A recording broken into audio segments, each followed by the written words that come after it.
You guys know that I kind of put Soul Hackers 2 on pause. I kind of hit a wall with it. I was having fun with it. I thought it was very interesting. I thought it was great that Atlas was bringing one of their older IPs back up to the light and make a new game for it. I hope they continue to do that. The same thing happened to me with SMT V, unfortunately. I just got to a point where I didn't feel like grinding anymore. The story wasn't captivating me enough to keep pushing forward. And I feel like the same thing happened with Soul Hackers 2.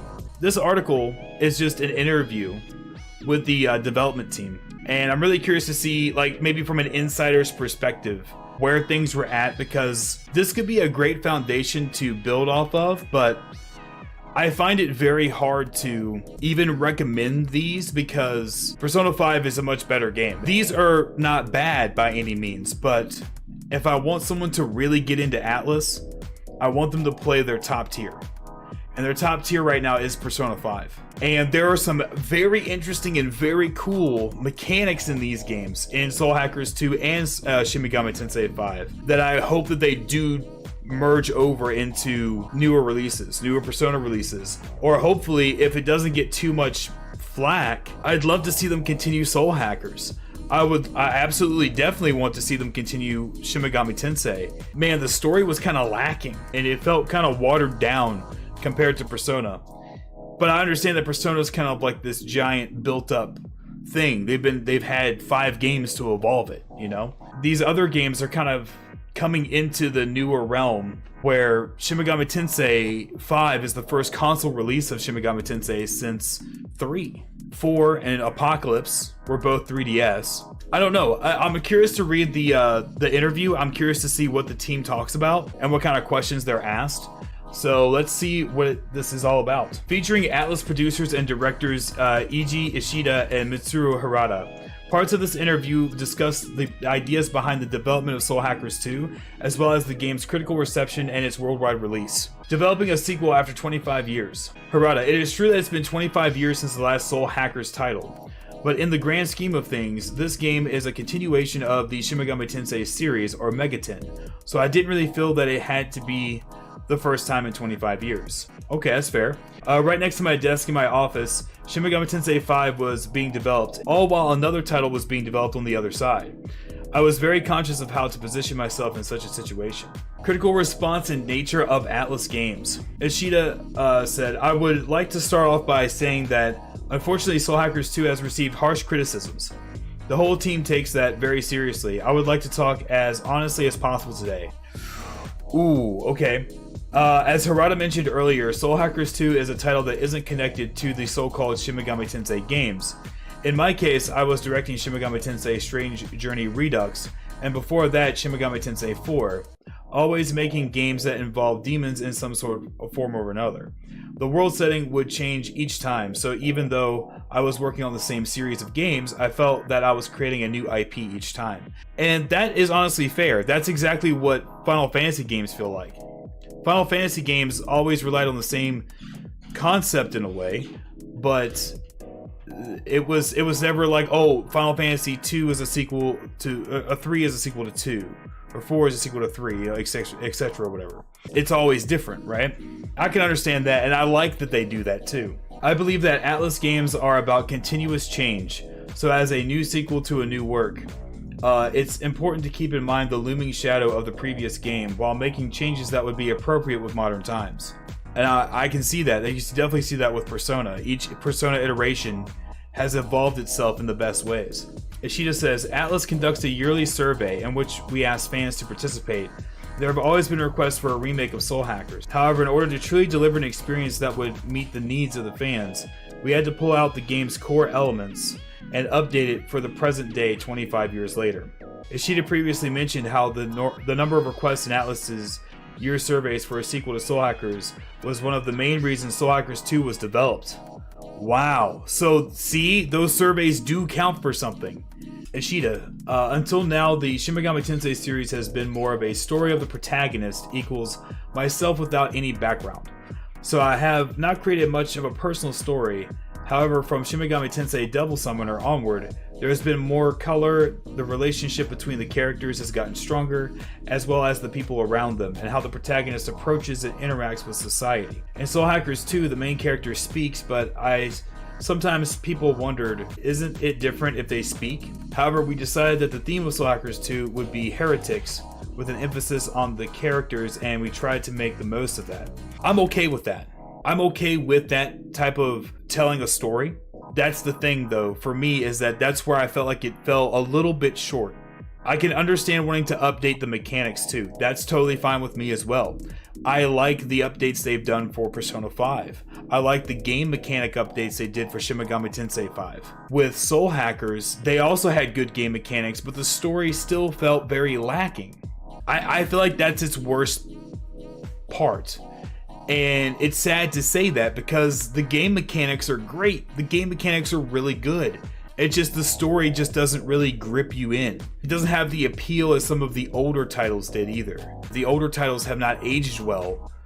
They still were more compelling and interesting to get into because of how interesting their stories were, because of how different it was. There could be people out there, of course, that love SMT 5 and Soul Hackers 2 story, and that's totally fine, but for me, they just don't reach those heights. Soul Hackers 2 does it better, which is why I probably am putting it over SMT 5 in terms of how I enjoy them. With how he put that here, I still like having my protagonist like in Persona, right? Where it's like, yes, Joker is technically a character that's got his own story that they've written for him, but Persona 5 does a very good job of putting you in Joker's character, right? And allowing you to make decisions and choices that feel real. It can be done, it just takes more time to do so. They wouldn't have been able to do all of that in Soul Hackers 2 with the time frame they were probably given. That's probably why the story doesn't feel as deep or characters as fleshed out. I think the characters have good bases. But even with the Soul Matrix and finding out more of their backstory, it was like there's so much more that could have been done. Because you've seen it happen before in Persona. You expect it to be at least to that level of design. But, like I said, it could have been time crunch. They could have maybe not had hardly enough as much time as the Persona team got to make Persona 5, for sure. So, I have to put that into consideration as well. But that also doesn't negate the final feelings. You know, respectfully disagree on both SMT 5 and Soul Hackers 2. I think the precision of the mechanics help crutch the lacking narrative issue, but that's just me. See, I think honestly, I do think that comes down to a personal opinion. I'll concede the Soul Matrix could have been cooked more. That could have been cooked way more. But yeah, I think that's my main thing is that for me, it's all about narrative. For me, the storyline has to grip me, which is probably why it's hard to go back and even replay some of the older games because I know the storyline so much, I don't really need to play through the game again. The game mechanics to me also, I'm also very picky, right? Because like the game mechanics also need to be that good. Like how you're saying, you know, the precision of the mechanics help. They do. And hopefully those won't start to slip. You gotta give me a good story. You gotta keep me invested. I don't like the grind just to get a mess story. Which is why I was also so upset at Wolfenstein. Fuck that story all up. They fucked that story all up with Youngblood. How dare they? Okay, let's keep on going. The Shin Megami Tensei series was originally based on the concept of creating new charm through change, which led to the birth of several derivative titles. Criticism and updates. Okay, here we go. We will accept the various opinions we've received from our users and will surely incorporate them in future development. By this time this article is published, we will have released a patch to improve the game's pacing. We've added a dash function and battle speed mode. They've adjusted the skill inheritance when fusing demons, okay, and frequency of enemy appearances to make dungeon exploration more comfortable. Okay. You could get around the enemies pretty well anyway though. So having less of that, especially when you're needing to farm those certain items, could be an issue. We've also added 4 new demons. We hope you enjoy the new version of the game. This is my first experience for a simultaneous worldwide release, but it was refreshing to hear opinions from the overseas audience in real time even before the game was released. The situation with overseas fans is a little different from that in Japan. There are quite a few people who started playing Atlas games with Persona 5, and points of interest and reactions are different from those in Japan. That's fair. However, it isn't a matter of only listening to one side or the other, so I strongly feel that this is a it's a challenge for us to find ways to respond to them in the future. Dialogue style unique to JRPGs. Harada. In the early stages of Soul Hackers 2 development, one of the staff members expressed a desire to do a character conversation kit. If you listen carefully, it's exactly the kind of conversational drama inspired by skits. Okay.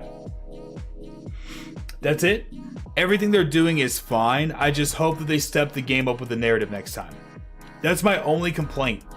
And I can't even really give this game a very low ranking either, because like I've stated before, I love the mechanics of Soul Hackers 2. I love the mechanics of Shin Megami Tensei 5 as well. It's just the narrative kind of takes a hit for me. I want to see them to do more with it. That's the thing, right? Like, it's hard being critical over a game, series, or developer you really enjoy, because you want to see them do more. You want to see them take this and, like, yes, do this, but a little bit better next time.